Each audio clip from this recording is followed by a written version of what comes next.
Hello, welcome back to my channel. So I want to talk about Branwin and Chazz in this last episode, but before I get to that, I came across this post. So someone had actually asked Chazz, come on, spill. You had to have at least suspected she was high on the ride home, right? And he actually responded. He said, okay, for the record, yes, it was obvious to me that there was something going on other than the fresh air, but you saw how intense everything else was.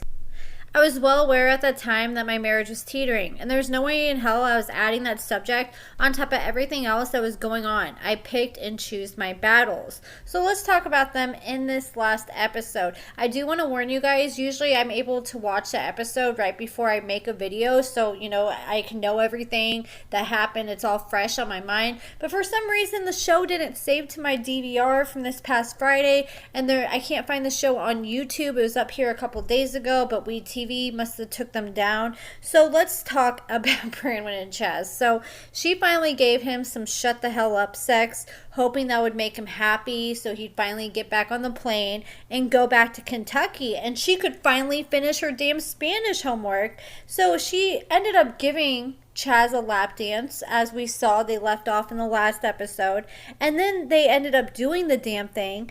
And I would say Chazz took Branwin to Pound Town, but Branwin described Chazz in the bedroom as a gentle, soft little butterfly, whatever the hell that means. And Chazz said that Branwin was a little aggressive. He was loving it. She took control at first, and he was over the moon, acting like someone just took his damn V card or something.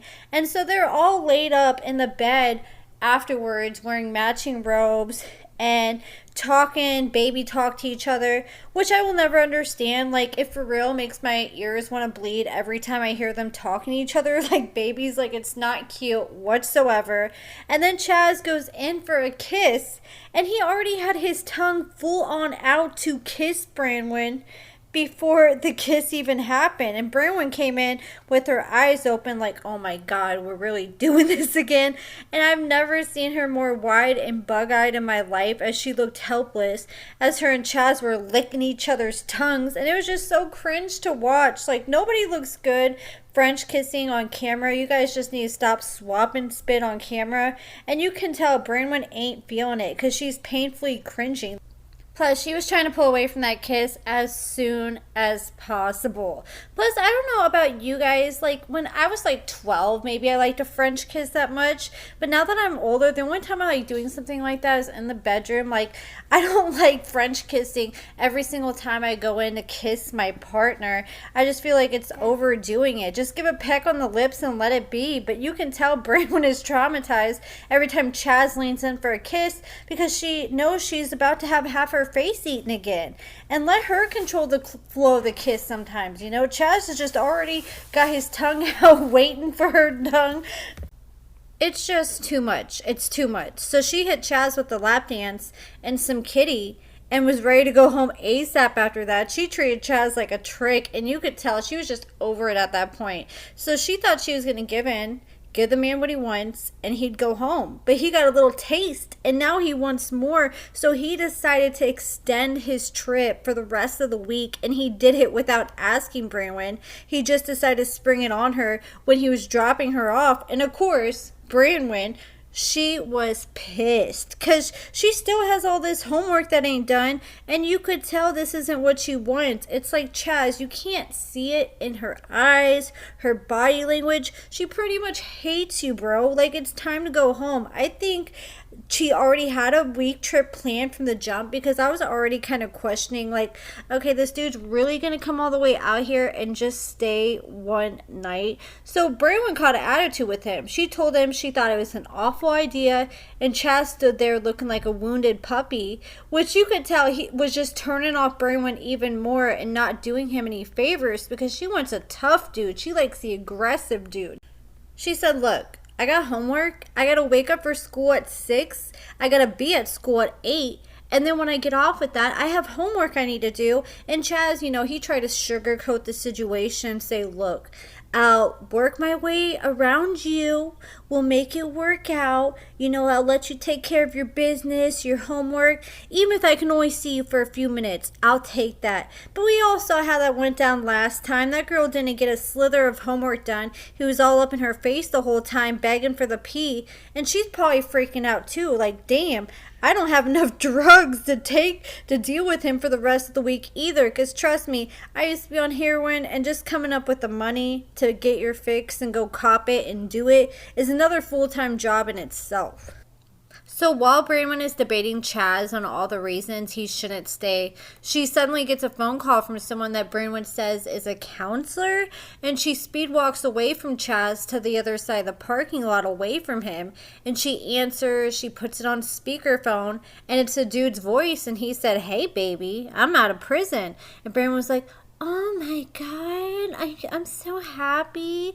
And Branwin perked up real quick when she heard those words. And you're wondering who this mystery man that was on the phone with her and who she sees in this next episode. She's hugging and kissing all over. Check out my video from last night. I'll try to remember to link it below.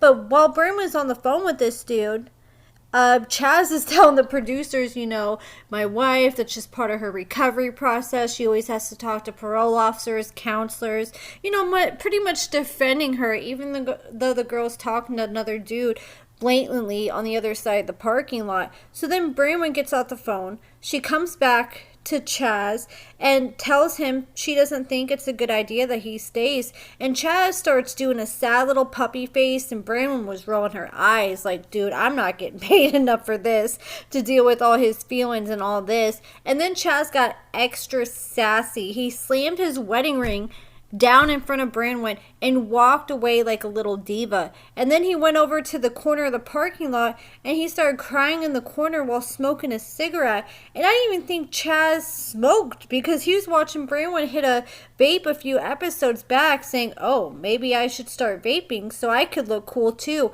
But he admitted on Kiki and Kibitz last night that he wasn't a smoker, but after everything Branwin put him through, he was like, dude, I need some kind of vice. I can either do drugs, I can smoke or drink. So he decided to pick up smoking cigarettes, which is sad because he's like 55 or 56. You went all your life without smoking. Don't pick up a terrible habit like that now, because me starting smoking is one of my biggest regrets in life. I wish I never would have picked up that first cigarette. But at least he didn't pick up heroin, because I've seen some people do that who are easily influenced. Like they start doing drugs or whatever their partner's doing because in a weird way they think it's a way they can bond and bring them closer together.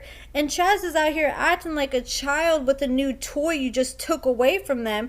He's crying over the pee because he was all excited and ready to extend his, well, he already extended his trip to get some more of it, and he was like, this is my kitty cat and I want it now. And I also forgot, when I was watching Kiki and Kibitz last night with Chazz on there, he was also asked if he was fake crying in the corner, because a lot of people were speculating that. He claims no, he was for real crying. And then they asked him, like, why exactly were you crying? Like, did you hear her on the phone? Were you upset she didn't want to go with you? And he said that no, he actually looked at her hand and he saw she wasn't wearing her wedding ring. So he got hurt and upset and decided to take his off. That's why he took the wedding ring off. So Branwin finally walked back up and told him, look, stop. And she was super annoyed he was acting like this. And she said she'd go with him just to get him to shut up. So they awkwardly walked back to the car together. Then he drove her back to her place to drop her off for the night. But before they did that, they got back in the car and it was hella awkward. They're both being quiet. They're both looking the opposite direction, like out the window from each other, trying to avoid eye contact or confrontation. You could feel the awkwardness and the tension through the damn TV screen. It's just like, Chazz, you gotta pick up what this girl's putting down. Like 1 to 2 times she says she's not into you or shows you with her actions. Then take a hint. But how many times is it going to take? 50 million? Plus, since Chazz extended his trip, I really hope he has some dates and stuff set up to spend some time with her, getting to know her and talking and whatnot. Because I was dragging Branwin for rushing to leave Chazz and treating him like a trick. But he has to stop treating Branwin like a hooker. And what I mean by that is, like, every time you want to hang out with her, you can't just expect to hang out in a hotel room and be banging the whole time, because that's going to make her feel dirty, make it feel like it's transactional. Nobody wants to feel like that, especially when you're used to being treated like that all your life by people who pay you to do that kind of stuff. But that's it for this video, guys. Let me know your thoughts in the comments below. It's currently 5 p.m. Monday night, and only 19 hours and 5 minutes until I get induced with my son. I cannot wait. I know I keep talking about it, but you guys just have no idea. I'm so over being pregnant, and this is going to be my last baby, and I just can't wait for this blessing to finally get here. But yes, let me know what you guys thought about this whole video and everything we talked about in the comments below. Make sure you give this video a thumbs up, subscribe, and thank you so much for watching.